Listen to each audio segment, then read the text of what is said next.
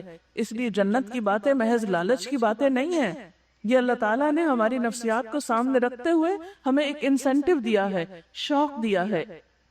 پھر جنت ہی کے بارے میں فرمایا کہ جنت کے جو کارندے ہوں گے وہ مقربین کے سامنے طرح طرح کے لذیذ پھل پیش کریں گے کہ جسے چاہے چن لیں، پرندوں کے گوشت پیش کریں گے، جس پرندے کا چاہے استعمال کریں، ایک بہت بڑی ورائٹی ہوگی۔ ان کے لیے خوبصورت آنکھوں والی حوریں ہوں گی، ایسی خوبصورت جیسے چھپا کے رکھے ہوئے موتی۔ یہ سب کچھ ان کے اعمال کی جزا کے طور پر انہیں ملے گا، یہ سب کچھ ان کے اعمال کی جزا کے طور پر انہیں ملے گا جو وہ دنیا میں کرتے رہے۔ وہاں وہ کوئی بیہودہ کلام یا گناہ کی بات نہ سنیں گے، کوئی غیبت نہیں ہوگی، کوئی چغلی نہیں ہوگی، کوئی کسی کی بیک بائٹنگ نہیں ہوگی، کوئی کسی کو تانا نہیں دے گا، کوئی کسی کا دل جلانے والی باتیں نہیں کرے گا۔ وہاں پر کوئی گناہ کی بات بھی نہیں، کوئی جھوٹ نہیں بولے گا، کوئی خیانت نہیں کرے گا، سب لوگ اللہ قیلن سلامن سلاما، سلامتی کی باتیں ہی کریں گے۔ اور یہاں پر کیا فرمایا کہ وہاں کوئی بیہودہ کلام یا گناہ کی بات نہ سنیں گے، جو بات بھی ہوگی ٹھیک ٹھیک ہوگی۔ اور دائیں بازو والوں کی خوش نصیبی کا کیا کہنا، وہ بے خار یعنی بغیر کانٹوں کے بیریوں اور تہ بتہ چڑھے ہوئے کیلوں اور دور تک پھیلی ہوئی چھاؤں اور ہر دم رواں پانی اور کبھی ختم نہ ہونے والے اور بے روک ٹوک ملنے والے بکثرت پھلوں اور اونچی نشست گاہوں میں ہوں گے۔ obviously سابقین کی جنت کے مقابلے میں ذرا کم درجے کی ہوگی۔ ان کی بیویوں کو ہم خاص طور پر نئے سرے سے پیدا کریں گے اور انہیں باکرہ بنا دیں گے، اپنے شوہروں کی چاہنے والی اور عمر میں ہمسن ہوں گی۔ یہ سب کچھ دائیں بازو والوں کے لیے ہے، وہ اگلوں میں سے بھی بہت ہوں گے، پچھلوں میں سے بھی بہت ہوں گے۔ اور بائیں بازو والوں کی بد نصیبی کا کیا پوچھنا، وہ لو کی لپٹ اور کھولتے ہوئے پانی اور کالے دھوئیں کے سائے میں ہوں گے، جو نہ ٹھنڈا ہوگا نہ آرام دہ ہوگا۔ یہ وہ لوگ ہوں گے جو اس انجام کو پہنچنے سے پہلے خوشحال تھے اور بڑے گناہ پہ اصرار کرتے تھے۔ آپ کو معلوم ہے کہ بڑے گناہ کون سے ہیں؟ بڑے گناہوں میں سب سے بڑا گناہ تو اللہ تعالیٰ کے ساتھ شرک ہے، اور اس کے بعد والدین کی نافرمانی، ماں باپ کی بات نہ ماننا، ماں باپ کو اہمیت نہ دینا، ماں باپ کی قدر نہ کرنا۔ کیونکہ ایک طرف ہمیں اللہ تعالیٰ کے احسانات کو ماننا اور اس کا شکر گزار بننا ہے، اور دوسری طرف انسانوں میں سے سب سے پہلے اپنے والدین کا۔ یہ وہ لوگ ہوں گے جو اس انجام کو پہنچنے سے پہلے خوشحال تھے اور گناہ عظیم پر اصرار کرتے تھے، کہتے تھے جب ہم مر کر خاک ہو جائیں گے اور ہڈیوں کا پنجر رہ جائیں گے تو پھر اٹھا کھڑے کیے جائیں گے، اور کیا ہمارے باپ دادا بھی اٹھائے جائیں گے جو پہلے گزر چکے ہیں؟ اے نبی صلی اللہ علیہ وسلم، ان سے کہہ دیجئے یقیناً اگلے اور پچھلے سب ایک دن ضرور جمع کیے جانے والے ہیں جس کا وقت مقرر کیا جا چکا ہے۔ پھر اے گمراہو اور جھٹلانے والو، تم زقوم کے درخت کی غذا کھانے والے ہو، اس سے تم پیٹ بھرو گے اور اوپر سے کھولتا ہوا پانی تونس لگے ہوئے اونٹ کی طرح پیو گے۔ یعنی اتنی گرمی ہوگی کہ انسان ابلتا ہوا پانی بھی، چائے تو آپ دیکھیں ایک ایک سپ لیتے ہیں، لیکن جہنم میں لوگ ابلتے ہوئے پانی کو بھی پیتے چلے جائیں گے جیسے ایک پیاسا اونٹ پانی پیتا ہے۔ یہ ہے ان بائیں بازو والوں کی ضیافت کا سامان روز جزا میں۔ نحن خلقناکم فلولا تصدقون، ہم نے تمہیں پیدا کیا ہے، ہم ہیں تمہارے خالق، پھر تم تصدیق کیوں نہیں کرتے، مان کیوں نہیں جاتے؟ کبھی تم نے غور کیا یہ نطفہ جو تم ڈالتے ہو، اس سے بچہ تم پیدا کرتے ہو یا اس کے پیدا کرنے والے ہم ہیں؟ ہم نے تمہارے درمیان موت کو تقسیم کیا ہے اور ہم اس سے عاجز نہیں کہ تمہاری شکلیں بدل دیں اور کسی ایسی شکل میں تمہیں پیدا کریں جس کو تم نہیں جانتے۔ اپنی پہلی پیدائش کو تو تم جانتے ہی ہو، پھر سبق کیوں نہیں لیتے؟ یہ اصل میں ان لوگوں کو کہا جا رہا ہے جو مرنے کے بعد دوبارہ زندہ ہونے پر ایمان نہیں رکھتے تھے، اس کا یقین نہیں رکھتے تھے۔ تو انہیں بتایا جا رہا ہے کہ تمہیں اگر آخرت کی دوبارہ زندگی کا یقین کرنا ہے تو آج کی اپنی زندگی کو دیکھو، آج اپنے ہاتھ پاؤں دیکھو، آج اپنے آپ کو پہچانو کہ کیا ہو۔ اگر تم آج ایگزسٹ کرتے ہو تو کل ایگزسٹ کیوں نہیں کر سکتے؟ جس رب نے پہلی دفعہ پیدا کیا وہ دوبارہ پیدا کیوں نہیں کر سکتا؟ کبھی تم نے سوچا یہ بیج جو تم بوتے ہو یعنی زمین میں ڈالتے ہو، مٹی میں ڈالتے ہو، ان سے کھیتیاں تم اگاتے ہو یا ان کے اگانے والے ہم ہیں؟ خوبصورت پودے کون نکالتا ہے اس اندھیری مٹی میں سے؟ کیونکہ مٹی دیکھنے میں کیا ہے؟ کچھ بھی نہیں، نہ اس میں رنگ ہے، نہ ہی اس کے اندر کوئی خوشبو ہے، نہ ٹیسٹ ہے، لیکن جو پھل اور پھول اس میں سے نکلتے ہیں وہ کس قدر خوبصورت اور کتنی ویرائٹی ہوتی ہے ان کے اندر۔ مثلا ایک لیمو کا پودا جو اگتا ہے زمین کے اندر سے، تو مٹی کو آپ جتنا بھی ٹیسٹ کریں اس میں کوئی کھٹائی نہیں، لیکن ایک لیمو کے اندر ٹیسٹ کون ڈالتا ہے؟ یہ سب کچھ کرنے والا کون ہے؟ یہ اللہ رب العزت ہے۔ کبھی تم نے سوچا یہ بیج جو تم بوتے ہو، ان سے کھیتیاں تم اگاتے ہو یا ان کے اگانے والے ہم ہیں؟ ہم چاہے تو ان کھیتیوں کو بھس بنا کر رکھ دیں اور تم طرح طرح کی باتیں کرتے رہ جاؤ۔ ہم پر تو الٹی چٹی پڑ گئی، بلکہ ہمارے تو نصیب ہی پھوٹے ہوئے ہیں۔ یعنی اللہ تعالیٰ انسان کو جب دنیا میں ایک نعمت دے کر اس سے لیتا ہے تو وہ اس پر یہ سوچنے کے بجائے کہ میرا بھی کوئی قصور ہوگا، اللہ تعالیٰ ہی کو بلیم کرنے لگتا ہے بعض اوقات، اور بعض اوقات وہ طرح طرح کی باتیں بنا کر رہ جاتا ہے اور اللہ کی طرف رجوع نہیں کرتا۔ کبھی تم نے آنکھیں کھول کر دیکھا یہ پانی جو تم پیتے ہو اسے تم نے بادل سے برسایا ہے یا اس کے برسانے والے ہم ہیں؟ ہم چاہیں تو اسے سخت کھاری بنا دیں، یعنی بارش میٹھے پانی کی برسنے کی بجائے کڑوے پانی کی برسے۔ اور کتنے حیرت کی بات ہے نا، آپ دیکھیں کہ جو واٹر سائیکل ہے وہ آپ سب جانتے ہیں کہ بارش کہاں سے بنتی ہے؟ جو سمندر سے بخارات اٹھتے ہیں۔ سمندر کا پانی کس قدر کھاری ہوتا ہے، وہاں سے اللہ تعالیٰ جو پانی اٹھاتے ہیں اور بادلوں کے ذریعے پھر زمین پہ برساتے ہیں وہ کھاری نہیں ہوتا۔ یہ سب کچھ کرنے والا کون ہے؟ پھر تم شکر کیوں نہیں ادا کرتے؟ کبھی تم نے خیال کیا کہ یہ آگ جو تم سلگاتے ہو اس کا درخت تم نے پیدا کیا ہے یا اس کے پیدا کرنے والے ہم ہیں؟ ہم نے اس کو یاد دہانی کا ذریعہ اور حاجت مندوں کے لیے زندگی کا سامان بنایا۔ پس اے نبی صلی اللہ علیہ وسلم اپنے رب عظیم کے نام کی تسبیح کرو۔ فسبح بسم ربک العظیم۔ پس نہیں میں قسم کھاتا ہوں تاروں کے مواقع کی، اگر تم سمجھو تو یہ بہت بڑی قسم ہے کہ یہ ایک بلند پایا قرآن ہے۔ انہ لقرآن کریم فی کتاب مکنون، ایک محفوظ کتاب میں ثبت ہے، یعنی اس میں کوئی تبدیلی کر نہیں سکتا کیونکہ اس کی اصل اللہ تعالیٰ کے ہاں محفوظ ہے، جسے مطہرین کے سوا کوئی چھو نہیں سکتا۔ یہ رب العالمین کا اتارا ہوا ہے، یعنی اس قرآن کو معمولی چیز نہ سمجھو، یہ اللہ رب العزت کی طرف سے آیا ہے۔ پھر کیا تم اس کلام کے ساتھ بے اعتنائی برتتے ہو، اس سے بے رخی برتتے ہو، اس کی پرواہ نہیں کرتے، اس کو اہمیت نہیں دیتے، اس کو پڑھنے اور پڑھانے کے لیے تمہاری زندگی میں وقت نہیں ہے؟ قیامت کے دن جب ہم اللہ کے حضور حاضر ہوں گے، بڑی بڑی لائبریریاں چاٹ کر، دنیا کی ڈھیروں کتابیں پڑھ کر، اس وقت کیا اللہ ہم سے پوچھے گا نہیں کہ میری کتاب کو پڑھنے کا وقت نہیں ملا تھا تمہیں؟ کتنا کچھ پڑھ ڈالا۔ ایک بچہ کلاس 1 سے لے کر میٹرک تک بھی کتنی کتابیں پڑھ ڈالتا ہے۔ آپ سب اگر گننا شروع کریں تو شاید اس وقت شمار نہ کر سکیں کہ اب تک آپ کتنی کتابیں پڑھ چکے ہیں، اور اس سے آگے بھی آپ کتنی کتابیں پڑھیں گے۔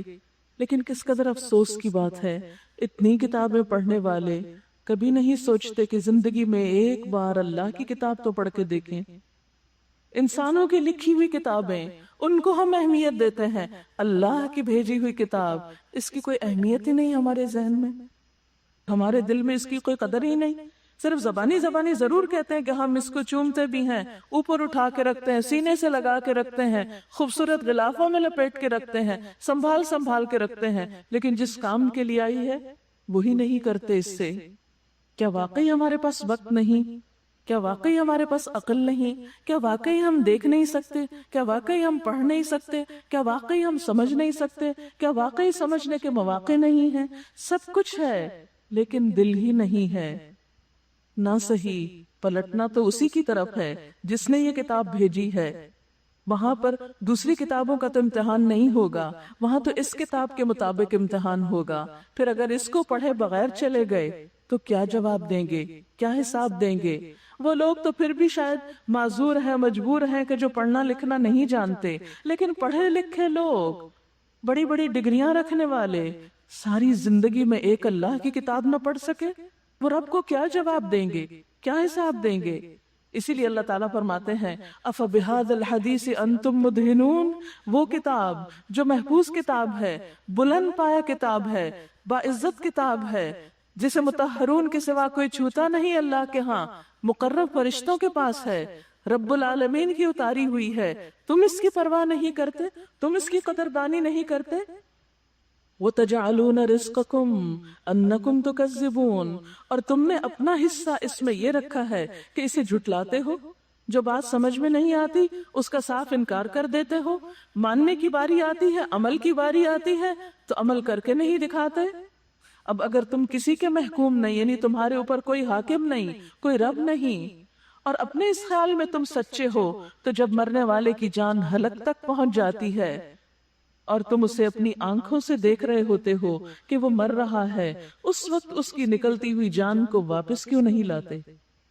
اللہ تعالیٰ پوچھ رہے ہیں، ایک سوال کر رہے ہیں کہ اگر تم سمجھتے ہو کہ تم ایسے ہی آزاد ہو اس دنیا میں اور کوئی تم سے پوچھنے والا نہیں، تمہارا حساب لینے والا نہیں، تو سوچو ذرا کہ پھر اگر تم آزاد ہو تو اپنی آزادی استعمال کرو، اگر خود کو طاقتور سمجھتے ہو تو اپنی طاقت استعمال کرو، اور جس وقت مرنے والے کی جان نکل رہی ہوتی ہے، وہ تمہارے ہاتھوں سے جا رہا ہوتا ہے، تو ذرا تم اس کی جان واپس تو لا کے دکھاؤ، اس کو نہ جانے دو، اس کو روک لو۔ لیکن کیا کبھی کوئی روک سکا کسی کو؟ کوئی نہیں روک سکتا۔ بڑے بڑے ڈاکٹرز، بڑے بڑے ہسپتال، سوفسٹیکیٹڈ آلات مرنے والوں کو روک نہیں سکتے۔ آج تک موت کا علاج کوئی دریافت نہیں کر سکا۔ موت اٹل حقیقت، بہت بڑی سچائی جس سے مجھے اور آپ کو گزرنا ہے، اور موت کے بعد مٹی میں مل نہیں جانا، حساب دینا ہے، جواب دینا ہے۔ اللہ کی نعمتوں کے بارے میں پوچھا جائے گا کہ ہم نے ان کو پا کر اللہ کا حق کتنا ادا کیا۔ اس وقت سوچو کیا جواب دو گے، کیا بولو گے؟ ہم آزاد نہیں ہیں اس دنیا میں، ہم ایک بھیجنے والے کے حکم سے آئے ہیں، اسی کے حکم سے واپس جانا ہے، اسی نے یہ کتاب اتاری ہے، اسی نے اس کے مطابق ہم سے پوچھنا ہے۔ اس وقت ہمارا جواب پھر کیا ہوگا؟ اس وقت تو کوئی کام نہیں آئے گا۔ یوم یفر المرء من اخیہ وامہ وابیہ وصاحبتہ وبنیہ، جس دن انسان بھاگے گا اپنی ہی ماں سے، اپنے ہی باپ سے، اپنے ہی بیٹے سے، اپنی ہی بیوی سے۔ اس دن ہر انسان کو ایسی پڑی ہوگی جو اسے دوسروں سے بے پرواہ کر دے گی۔ ہر انسان اتنا خود غرض ہو چکا ہوگا کہ اسے صرف اپنی فکر ہوگی۔ دنیا میں ایک معمولی ٹیسٹ اور امتحان ہوتا ہے تو ہم میں سے ہر ایک کو اپنی پڑی ہوئی ہوتی ہے۔ اس وقت ہمیں یہ یاد نہیں ہوتا کہ میری فرینڈ کا پیپر اس وقت کیسا ہو رہا ہے، میری بہن کا پیپر اس وقت کیسے ہو رہا ہے۔ ہر انسان کو یہ فکر ہوتی ہے کہ جو لکھا ہے سوال نامے میں اس کا جواب ٹھیک ٹھیک دے دوں، میرے نمبر زیادہ آنے چاہیے۔ بہن اپنا انجام خود جانے۔ تو دنیا میں اگر امتحان کے کمرے میں انسان اتنا خود غرض ہو جاتا ہے تو آخرت کے امتحان میں انسان کی خود غرضی کا کیا عالم ہوگا؟ کون کس کو پوچھے گا؟ کون کس کا سہارا لے گا؟ کون کس کی مدد لے گا؟ اس وقت تو ہر انسان تنہا آئے گا۔ وَلَقَدْ جِئْتُمُونَا فُرَادًا كَمَا خَلَقْنَاكُمْ أَوَّلَ مَرَّةٍ، تم ہمارے پاس اکیلے ہی واپس آ گئے جس طرح ہم نے تم کو پہلے دن پیدا کیا تھا۔ دنیا میں بھی اکیلے آتے ہیں، واپسی بھی اکیلے ہوگی، قبر میں بھی اکیلے ہوں گے، حساب کے وقت بھی اکیلے ہوں گے۔ پھر کیوں نہیں سنبھلتے؟ کیوں نہیں غور کرتے؟ کیوں نہیں تیاری کرتے؟ کیوں نہیں اللہ سے اپنا تعلق مضبوط کرتے؟ اب اگر تم کسی کے محکوم نہیں ہو اور اپنے اس خیال میں سچے ہو تو جب مرنے والے کی جان حلق تک پہنچ چکی ہوتی ہے اور تم آنکھوں دیکھ رہے ہوتے ہو کہ وہ مر رہا ہے، اس وقت اس کی نکلتی ہوئی جان کو واپس کیوں نہیں لے آتے؟ اس وقت تمہاری نسبت ہم اس کے زیادہ قریب ہوتے ہیں مگر تم کو نظر نہیں آتے۔ پھر وہ مرنے والا اگر مقربین میں سے ہو تو اس کے لیے راحت اور عمدہ رزق اور نعمت بھری جنت ہے، اور اگر وہ اصحاب یمین میں سے ہو تو اس کا استقبال یوں ہوتا ہے کہ سلام ہے تجھ پر، تو اصحاب الیمین میں سے ہے۔ اور اگر وہ جھٹلانے والے گمراہ لوگوں میں سے ہو تو اس کی تواضع کے لیے کھولتا ہوا پانی ہے اور جہنم میں جھونکا جانا ہے۔ ان ھذا لہو حق الیقین، بے شک یہ سب کچھ قطعی حق ہے۔ فسبح بسم ربک العظیم، پس تسبیح بیان کرو اپنے رب عظیم کے نام کی۔ سب تسبیح پڑھیے۔ سبحان اللہ وبحمدہ عدد خلقہ ورضا نفسہ وزنة عرشہ ومداد کلماتہ۔ سبحان اللہ وبحمدہ عدد خلقہ ورضا نفسہ وزنة عرشہ ومداد کلماتہ۔ سبحانک اللہم وبحمدک نشہد ان لا الہ الا انت نستغفرک ونتوب الیک۔ والسلام علیکم ورحمۃ اللہ وبرکاتہ۔